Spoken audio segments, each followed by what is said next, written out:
Hello friends, welcome to pebbles. நான் இன்றைக்கி செய்ய போகிறது பைனாப்பிள் ரசம். இது வந்து ரொம்ப வித்தியாசமாகவும் இருக்கும். அதாவது பைனாப்பிள் 4 துண்டு எடுத்துகிட்டு நம்ம அதை மிக்சியில் அடித்து ஜூஸ் பண்ணி வச்சுக்கலாம். இது கூட வந்து நம்ம 2 தக்காளியும் மிக்சியில் அடித்து ஜூஸ் பண்ணிக்கலாம். இதுக்கு வந்து புளி இல்லைன்னா லெமன், இது ரெண்டில் நம்ம எது வேணாலும் ஆட் பண்ணிக்கலாம்.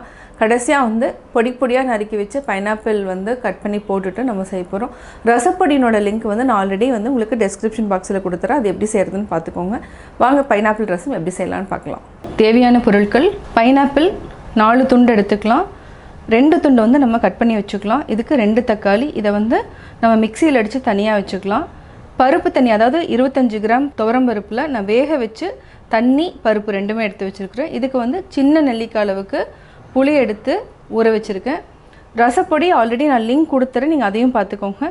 இந்த ரசத்துக்கு நம்ம வந்து 1/2 டேபிள் ஸ்பூன் சீரகம், 1/4 டீஸ்பூன் மிளகு, கருவேப்பிலை, 1 டீஸ்பூன் தனியா, 2 வரமிளகாய். இதை வந்து நம்ம லைட்டாக ஃப்ரை பண்ணிவிட்டு தனியாக பவுட்ரு பண்ணி வச்சுக்கலாம். இப்போ எப்படி செய்கிறதுன்னு பார்க்கலாம். அதுக்கு முன்னாடி இதையும் நம்ம வந்து மிக்சியில் அடிச்சுட்டு ஜூஸ் எடுத்து வச்சுக்கலாம். ஃபஸ்ட்டு ஒரு கடாயில் 2 வரமிளகாய், சீரகம், மிளகு, தனியா, கருவேப்பிலை இது எல்லாத்தையுமே வறுத்துக்கலாம். இது கூட நம்ம 3 பூண்டு போட்டுக்கலாம். அது வந்து நான் உங்களுக்கு சொல்லலை. வறுத்துட்டோம். இதை பொடி பண்ணி தனியாக வச்சுக்கலாம். இது தனியாக ஒரு பவுலில் மாற்றிக்கலாம். இது கூட நம்ம லைட்டாக பெருங்காயம் கலந்து வச்சுக்கலாம். இது வந்து கொஞ்சமாக ஒரு சிட்டிகை ஆட் பண்ணிக்கிறேன். தாளிக்கிறப்ப நம்ம கொஞ்சம் ஆட் பண்ணிக்கலாம். நம்ம 2 தக்காளியை எடுத்து இதை வந்து நான் பொடியாக நறுக்கியிருக்கிறேன். இது நம்ம அரைச்சி தனியாக எடுத்து வச்சுக்கலாம். ஆல்ரெடி பருப்பு தண்ணி வச்சுருக்கிறோம். இது கூட நம்ம ஆட் பண்ணிக்கலாம்.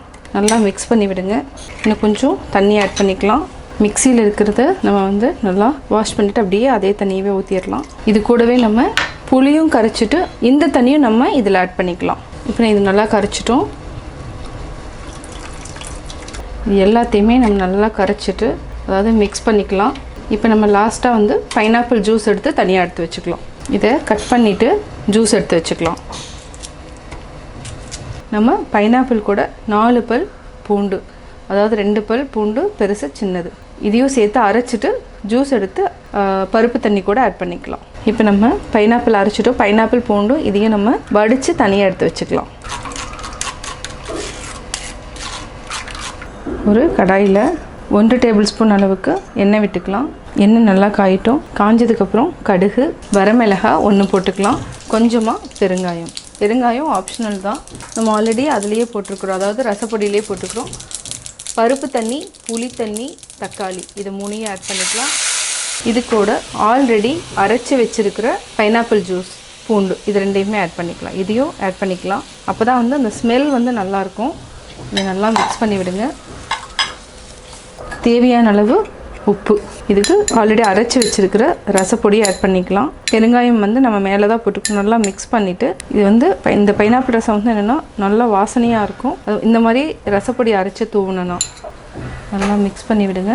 ரசம் கொதிக்கிறதுக்கு முன்னாடி நம்ம ஆல்ரெடி வச்சுருக்கிற பைனாப்பிள் போட்டுட்டு நம்ம மூடி வச்சுக்கணும். அதாவது 1 நிமிஷத்துக்கு அப்புறம் நம்ம ஆஃப் பண்ணிக்கலாம்.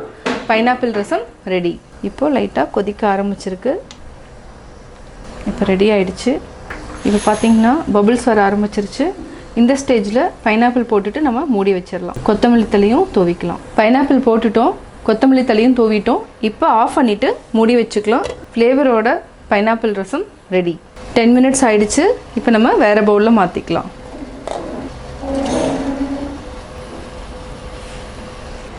சுவையான பைனாப்பிள் ரசம் ரெடி. நான் பைனாப்பிள் ரசம் எப்படி செஞ்சேங்கிறது பார்த்தீங்க. கட்டாயம் உங்களுக்கு இந்த வீடியோ பிடிச்சிருக்கும். இந்த வீடியோ பிடிச்சதுன்னா லைக் பண்ணுங்கள், ஷேர் பண்ணுங்கள், கமெண்ட் பண்ணுங்கள். மறக்காமல் பெபிள்ஸ் தமிழ் சேனலையும் கோபி சுதா சேனலையும் சப்ஸ்கிரைப் பண்ணுங்கள்.